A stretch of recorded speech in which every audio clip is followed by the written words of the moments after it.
Magandang araw po sa inyong lahat. Ako ay narito upang iparating ang kalagahan ng pag-recycle at kung paano natin ito maaaring maasikatuparan sa ating pang-araw-araw na buhay. Ako ay naglalayon na magbigay inspirasyon at impormasyon tungkol sa advocacy na ito. Sa bawat paglipas ng panahon, lumalala ang problema ng basura sa ating kapaligiran. Isa sa mga solusyon para dito ay ang pag-recycle. Subalit hindi lahat ay nakakunawa ng kalagahan nito. Ngayon ay ating alamin ang ilang mahalagang puntos tungkol sa pag-recycle.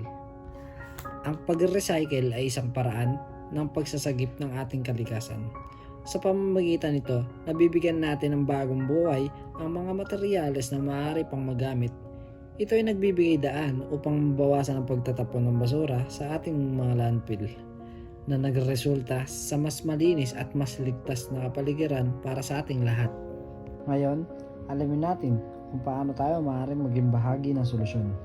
Una, magsimula sa simpleng pamamaraan sa bahay tulad ng paghiwalay ng basura. Ilagay ang mga recyclable sa tamang lalagyan upang madaling ma-identify at makolek ng mga recycling facilities.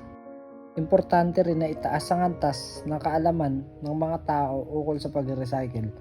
Pagkaroon ng awareness campaigns sa mga paaralan, opisina at komunidad upang maiparating ang mensahe ng kahalagahan ng pag-recycle.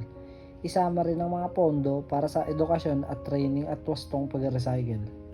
Hikayatin natin ang pamahalaan na maglaan ng sapat na suporta para sa mga proyektong naglalayong mapabuti ang recycling infrastructure sa bansa.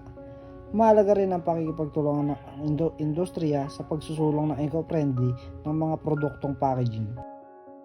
Sa pagkakaisa at sama-samang pagkilos, magtatagumpay tayo sa pagpapabuti ng kalagayan ng ating kalikasan.